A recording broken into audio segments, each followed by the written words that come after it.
beautiful people, welcome back to my channel. It's such a joy and a pleasure to be back here after taking a 6 months break from YouTube. So I had a lot going on, of course, with COVID and all the stress. So hopefully now that I'm feeling better, I can be able to be more consistent. I honestly pray and hope that 2022 will be a year of consistency on YouTube, because I absolutely love doing this and connecting with every one of you via the comment section, messages and emails. That is something that I really enjoy. Answering all your questions for those hoping to migrate in Australia. That's an absolute pleasure to me, and I hope to do it more in 2022. So with that said, I hope you're enjoying your holidays. Today I'm going to be sharing how I have been able to manage the stress during the COVID times and the different places that I explored in Perth. Bearing in mind that we couldn't travel and we had to find little gems within the country to actually explore and find joy. And one of the things that I did to distress and to manage my stress was just take breaks from reading, from listening, or even watching news. And especially social media, seeing other people elsewhere in the world travel and live their best life. And whereas you're not able to do anything and you constantly have to wear a mask, that can really take a toll on your mind. So finding time to just declutter and distress and stay away from social media was really helpful. So actually at the moment I'm listening to an audiobook called Digital Minimalization. I don't know whether any of you have actually listened to it or even read the book. Please share your comments on the comment section, and if you'd like me to share my 2 cents about the book once I've finished, please let me know as well in the comment section. The second thing that I did was I made time to unwind. So I was outdoors a lot. I tried activities that I had not done before. So one of the things that I did is I went to Lance Lane and tried the quad bikes. I always saw people on quad bikes and going on these amazing tours, and it's something that I wanted to try. So I went to Lance Lane, and just for $70 I was able to hire the quad bike and go for at least a 45 minutes ride. It was so interesting seeing all the sand dunes and the different, the different sand formations in the area, and just being on that super fast quad bike and getting the adrenaline rush was really amazing. The other thing I did is I went to the beach a lot more often. I have said this before and I will forever say that Western Australia has some of the most beautiful beaches in the world. So being out there in the beach and enjoying the sunset, I even got the opportunity to go to Broome, where I was able to actually ride on the camels during the sunset. It was absolutely breathtaking. So just being outdoors really helped me manage my stress.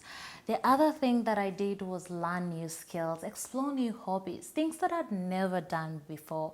So something interesting is that my husband comes from a very cold country, and when I went there I hoped to explore some of the ice skating and winter sports, but I was so cold. My body was suffering through a lot of stress because of the change of the environment, and I didn't get to do it. So I promised myself that once I get the chance, I'm going to learn maybe ice skating.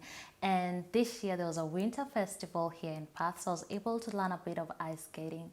Damn, it is so hard. Getting the balance together was really difficult, but that was something interesting that I tried. The other thing is I also learned how to do a bit of canoeing. I went to a town not very far from Perth. The name of the town I think is Gildertown, and I was able to do a bit of canoeing and just being in the water for about an hour and just doing your own thing and looking at nature and trees. That was absolutely amazing. So finding that time to explore new hobbies. I also read a lot of books.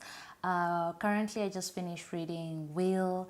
I read some books written by African writers such as Chimamanda Ngozi. Just exploring and just finding that time to learn new skills and hobbies was quite helpful to my mental health. The other thing that I did was also I found new ways to connect with family and friends, because as a migrant living here in Perth and so far from my country, which is Kenya, was really, really hard. This is the longest time in my life that I've stayed without seeing my family, seeing my parents, seeing my siblings, and that was really, really hard. So I had to find ways such as creating Zoom meetings within every member of the family, talking on WhatsApp, on Facebook, and just even the friends who are here in Perth. I had to find new ways to actually connect with them, have intimate chats together, go for picnics, be with them in nature was really, really helpful.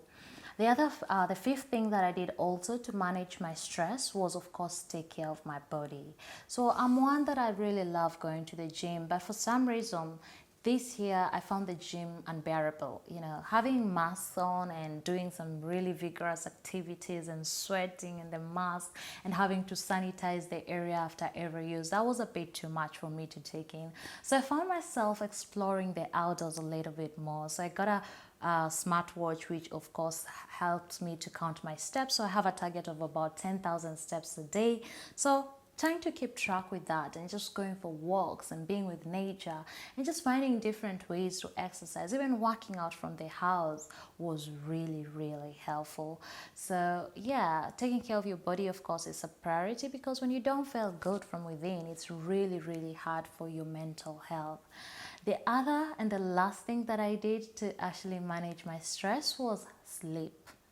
Yes, I did a lot of sleeping, because on days that we were on quarantine and we couldn't see our friends, there are days I worked from home, so that means I had to just put in at least 7 to 8 hours of work, and I had the rest of the day and night to myself. So I took my tablet to bed with me, watched a movie, slept, and did that on repeat. So sleep is also very, very helpful.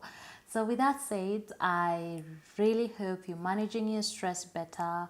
I know a lot of us have lost loved ones, and it's been quite an year, and we really do hope, I really from the bottom of my heart hope that 2022 will be a little bit more kind to everyone. And yeah, and I hope to see a lot more of you in 2022. So thanks for watching. Please let me know of any content that you'd love me to share with you, especially for international students hoping to migrate next year. I know there's a lot of questions, and I hope to explore more in regards to what to expect in 2022 coming to Australia, how Australia has changed after COVID, and all those beautiful topics. So please keep in touch. Let me know what you think about the video. Give me a thumbs up, leave a comment, and I really appreciate your time and tuning in today. So thank you and happy holidays. Bye.